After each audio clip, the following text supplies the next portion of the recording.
All right, hi, my name is William, and together with Saurav, Emily, and Yixuan, we'll be presenting gender inequality in India. So briefly, I'll start with a brief overview of the current level of inequality in India today. Um, so India is a developing country. It's in the middle of a demographic transition, and it has the second largest population in the world. And today I'll be discussing the Gender Inequality Index in India, which is a measure that the World Bank comes up with, and it measures basically gender inequality along three dimensions.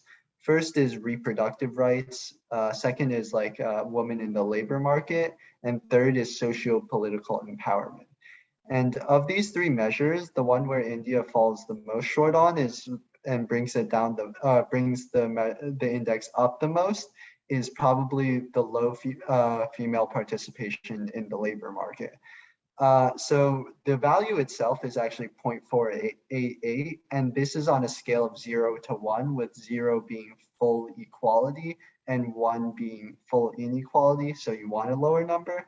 And on the global scale, this is actually slightly above average, which is bad, because that means that India is more unequal for women than the world average, basically.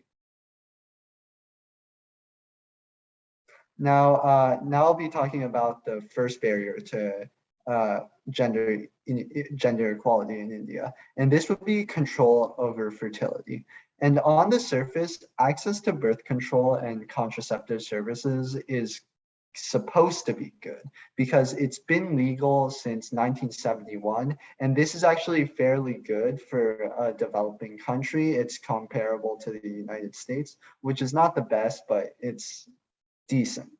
However, the problem is that even though it's legal, it's not always available. And this is kind of because of the two-tiered system in India, where there's a public health system and a private health system. And the private health system basically has access to modern contraception and better methods, better technology than the public sector, but is also a lot more expensive. And this creates the problem where like quality is not always affordable and people can't always like afford the best contraception or even contraception at all. And these supply chain problems were only exacerbated by COVID and the shutdowns that came along with it, according to Chandrasekhar, because what you had was that demand already outstripped supply and then supply diminished. And yet this creates the problem of limited availability where your local public health system might not even have it. And on the right, you can see sources of modern contraception among women in India in different time periods. And here you can see like the blue bar is basically the percentage use of the public health system for contraceptives, and the orange bar is the private health system. So you can see how it's been generally increasing along with the economic development of India, except for in 2015 to 16, where there was a brief economic crisis. And this is a good thing because it signals that there's been an increasing use of better contraception. However, you can see how like in rural areas, the orange bar is a lot lower just because people are poorer. And finally, it's also because of the relative cost of contraception, it makes women dependent on their husbands for income for access to contraception, which leads into the next barrier, which Emily will present. So the second barrier we'll be talking about is the unequal distribution of household production tasks between men and women. And these findings come from a time use survey that was conducted in 2011 that explored how men and women spend their time in the labor market and which activities are paid, as well as the time that they spend in the household. And it was found that on average, women spend about 33 hours per week on household maintenance tasks. And these include childcare, elder care, cooking and cleaning.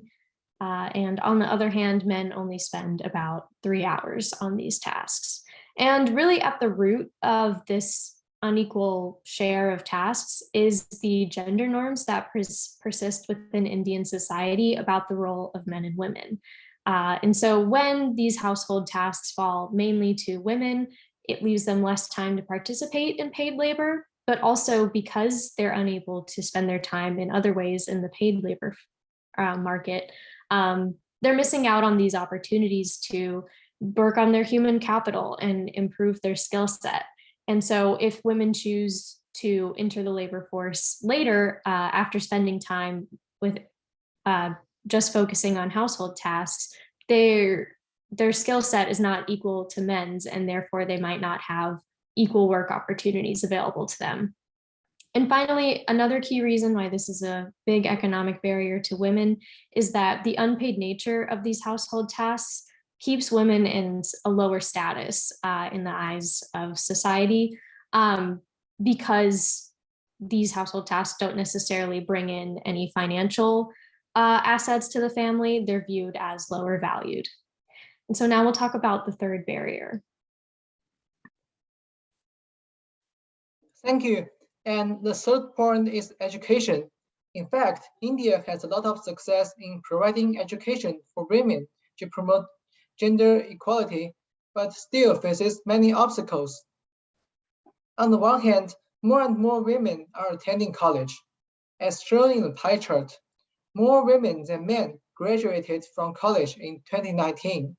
Those women with a college degree have more opportunities to participate in many jobs that have high academic requirements, such as legal consulting, government or business management, and media.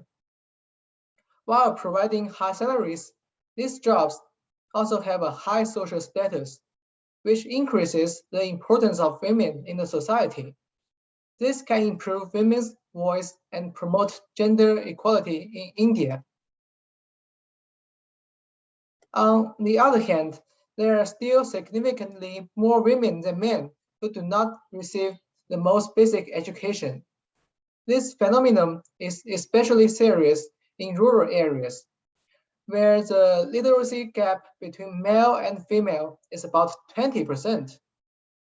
In rural India, the literacy rate for women is less than 60%, which means 4 in 10 women cannot read or write. These illiterate women can hardly choose the future that they want, as it is almost impossible for them to find a decent job in a society that values education.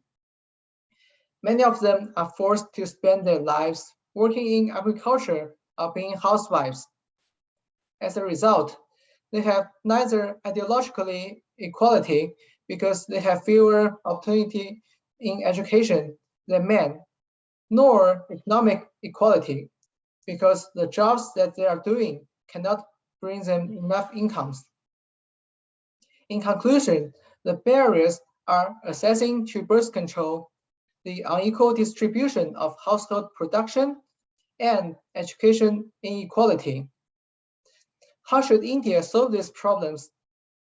Let us welcome our next speaker, Saurav. So for our policy recommendation, we're going to suggest that India adopts subsidies for childcare. The government can subsidize the hourly market wage of mothers by giving vouchers, which can be exchangeable for child services such as daycare. The impact of this would be effectively increasing the wage for mothers. The graph on the left was produced using mock data to make a larger point, but if we look at the two lines, the orange one is no voucher, blue one is the voucher for childcare. So the orange line is the budget constraint currently, theoretically, where the only income is the result of any non-labor income and the market wage that the mothers are being paid. However, with a voucher, we would see essentially an increase in the wage, which would make the slope larger in magnitude. As a result, there would be an income effect where mothers feel like they don't have to work as much because they are richer due to the increase in wage. However, it will also create a substitution effect where the opportunity cost of not working becomes larger due to the increased wage. Although preferences vary by individual, we would expect to see that in general, mothers would have an increased rates of labor force participation as more and more woman would start to enter the labor force as the new wage might exceed the reservation wage. And amongst women who are already in the labor force, we would expect to see more hours worked. So what are the implications and how does this policy actually tackle the issues that we have brought up earlier? So in terms of the household production distribution, childcare becoming more affordable decreases the opportunity cost of market work, which means that giving this money to women directly can encourage women to engage in market work. And this would result in more and more women working more hours in the market and fewer hours at home. Furthermore, there have been some studies in which childcare subsidies have led to men working fewer hours and potentially picking up some of the slack at home by doing more of the household production. For example, we saw this occur in the Netherlands in 2015 in the Bettendorf paper. Secondly, in terms of access to birth control, childcare vouchers increase the total income, which would give women more money for private birth control or abortions. This is especially true because the money would be going specifically to women. Women would have the ability to spend this money with more freedom rather than having to rely on a husband to provide money for abortions or birth control, as we mentioned earlier. Finally, in terms of education, currently, one of the most common issues young women in India face is being asked to care for siblings at the expense of their own well-being, including cutting short their own education. If childcare costs are reduced, young women may be able to remain in school for longer, reducing inequality of education. Furthermore, these childcare policies will increase the time horizon for working mothers. This would increase the returns to education as the longer time horizon for working alongside fewer and especially importantly, shorter breaks for child birthing would result in education being more worth it for many women. We could see rates of education for women go up. Here are our works cited. Thank you very much.